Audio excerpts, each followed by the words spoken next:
네, 여러분 반갑습니다. 테넥스 미디어의 트레이더 송입니다. 이번 주가 굉장히 중요한 한 주가 될 것 같습니다. 당장 오늘 밤부터 연설이 있고 내일 PPI, 모레 CPI까지 시장의 방향성을 결정해줄 빅 이벤트들이 많습니다. 결국은 상방이 될 것이다 라고 보는데 대체 왜 이렇게 불안한 상황에서 너는 지금 상방을 보고 있냐 라고 생각하실 수 있습니다. 왜 그렇게 생각하는지 정확하게 말씀 좀 드리겠고, 자, 지금 48개위까지 간다, 그 이상 떨어질 것이다 라고 하는 사람들이 많아요. 그럼 코인 다 팔고 유튜브도 보지 마세요. 왜 보는 거예요? 그러니까 이런 사람들의 심리가 본인이 물려 있어서 아니면 하락할 것 같으니까 그 무서움이 자기의 심리로 반영되는 겁니다. 그러니까 이렇게 하락 관점 찾아볼 시간에 왜 지금 상승할 수밖에 없는지 공부를 좀 하시기 바랍니다. 자, 많은 사람들은 이렇게 횡보가 길어지면 길어질수록, 물려있는 기간이 길면 길수록 하락 관점을 보게 됩니다. 평소에는 차트 분석 안 하다가 하락하거나 이렇게 지루하게 횡보할 때만 차트 분석을 엄청 합니다. 그러니까 이 원론적인 분석이나 가장 중요한 것들은 놓치고 이런 구간에서 파동을 그리고 뭐 A, B, C로 빠지니 뭐니 엄청나게 많은 관점들을 내세우거든요. 자, 하다못해 최근에 저점을 찍고 상승을 시작했을 때 여러분들이 이 고점을 넘길 거라고 생각한 사람이 있습니까? 대부분 모든 유튜버들 다 여기서 헤드앤숄더를 만들고 떨어질 것이다 이렇게 봤었거든요. 물론 저도 이때까지는 그렇게 봤습니다만, 저는 이때 ETF 가짜 승인 뉴스가 나오면서 이 하락분을 모두 삼켜냈다, 그래서 상승할 가능성을 높게 바라봤었고, 저를 초창기부터 보신 분들은 아실 겁니다. 이때도 이 하락분을 모두 삼켜냈으니 고점까지는 얼마 남지 않았다, 그래서 여기서 지금은 물리면서 사도 된다 라고 말씀드린 거 기억하시죠? 그리고 여기서 절반 다 익절하셨습니다. 물론 지금 여기서는 대응을 못했기 때문에 물려 계신 거고요. 자, 근데 여러분 이제 곧 끝납니다. 보통 하락은 2달 정도 지속되거든요.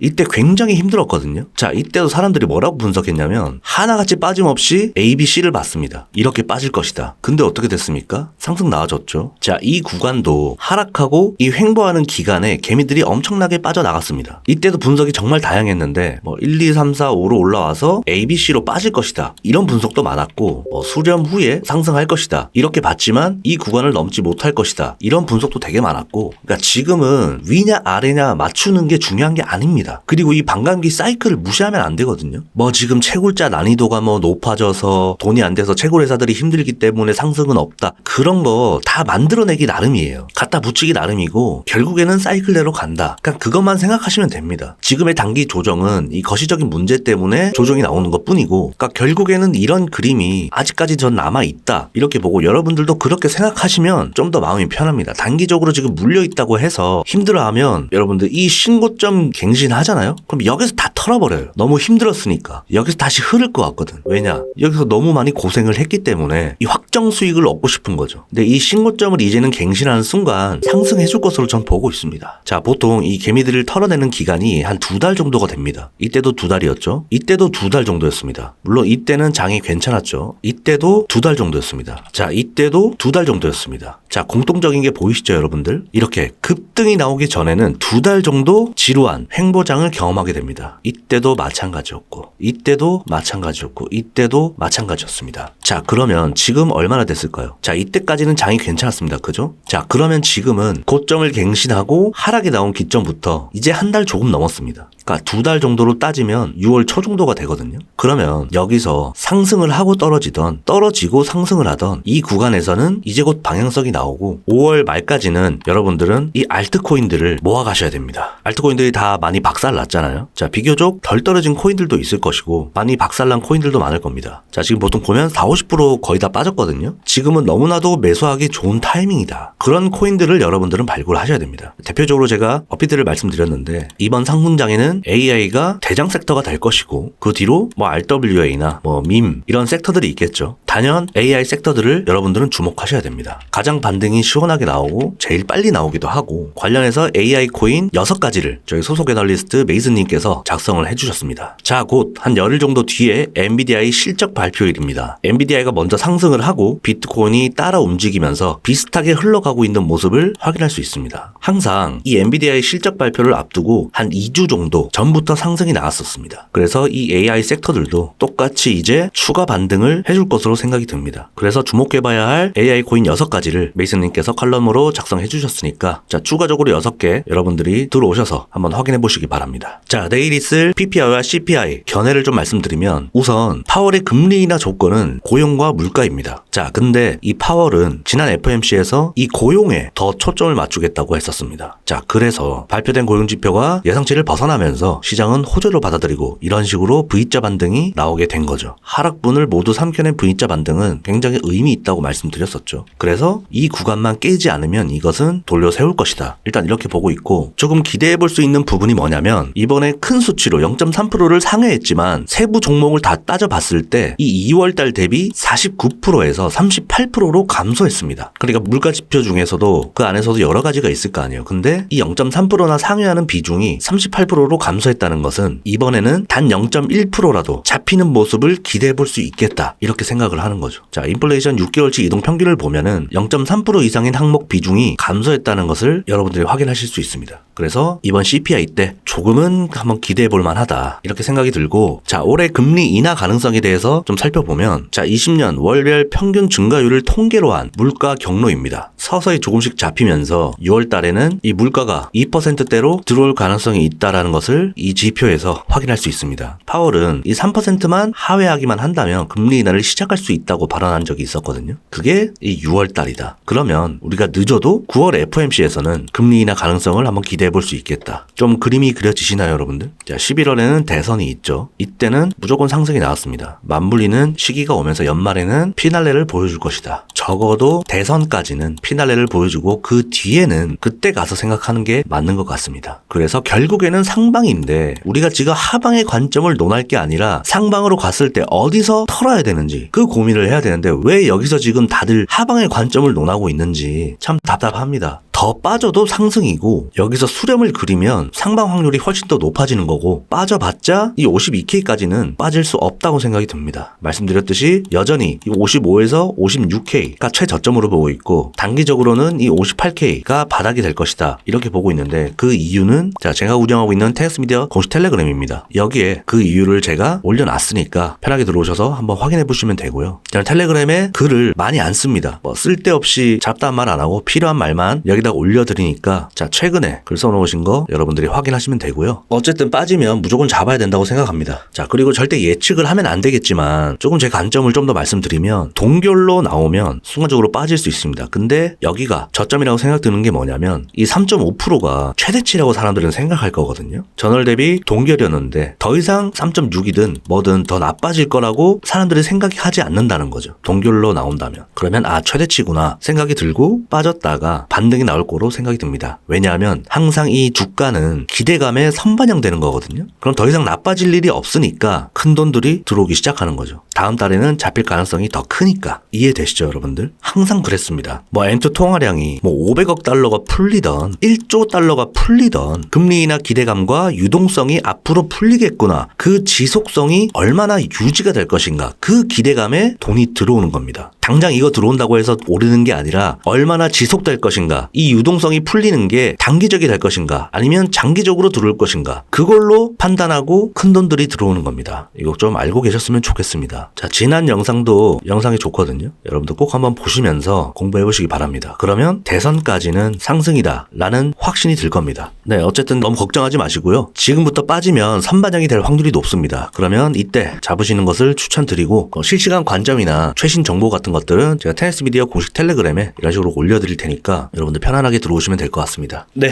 오늘 영상 여기까지 하겠고요. 도움이 되셨다면 구독, 좋아요, 댓글, 공유까지 부탁드립니다. 양질의 자료로 또 찾아뵙겠습니다. 트레이더 송이었습니다.